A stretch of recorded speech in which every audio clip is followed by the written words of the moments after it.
The question over here is KH value for argon, CO2, formaldehyde, and CH4 are 40.39, 1.67, 1.83 in 10 raised to a minus 5, and 0.413 respectively.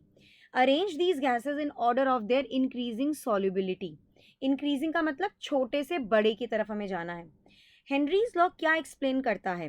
Henry's law explain करता है solubility of the gas in a liquid solution by partial pressure and mole fraction of the gas in the liquid.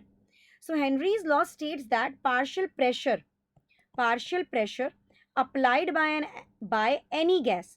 Henry's law state करता है the partial pressure applied by any gas on a liquid surface is directly proportional to the mole fraction of that gas in a liquid solvent basically. So P partial pressure, yes, applied by any gas on a liquid surface is equals to KH, the Henry's constant, into mole fraction of the gas. So यहाँ से Henry's constant is equals to partial pressure by the mole fraction of the gas. Now this mole fraction of the gas represents the solubility of the gas in liquid. ये represent करता है solubility of the gas in liquid. Represents what? Solubility of gas in liquid basically. तो हमारे लिए चीज़ें अब easy हो गई. तो अगर solubility हमारी इंक्रीज करेगी तो हमारा हेनरीज कांस्टेंट का वैल्यू डिक्रीज करेगा. हमें इंक्रीजिंग सॉल्युबिलिटी के ऑर्डर में इनको रखना है, छोटे से बड़ा.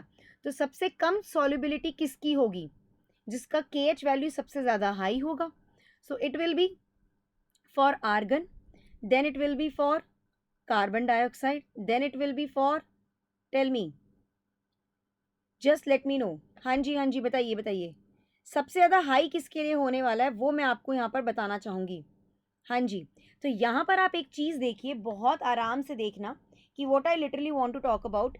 It is going to follow argon, then it will be for carbon dioxide. ठीक है, इसके बाद it will be for CH4. हाँ जी, and then it will be for HCHO. क्योंकि HCHO के लिए आप देख रहे हैं, HCHO के लिए KH की वैल्यू सबसे ज़्यादा कम है. इसका मतलब इसकी सॉल्युबिलिटी सबसे ज़्यादा होगी. ठीक है, मीथेन के लिए it is 0.413. So in that particular order I have arranged increasing order. So it will B option number third the right answer for the question.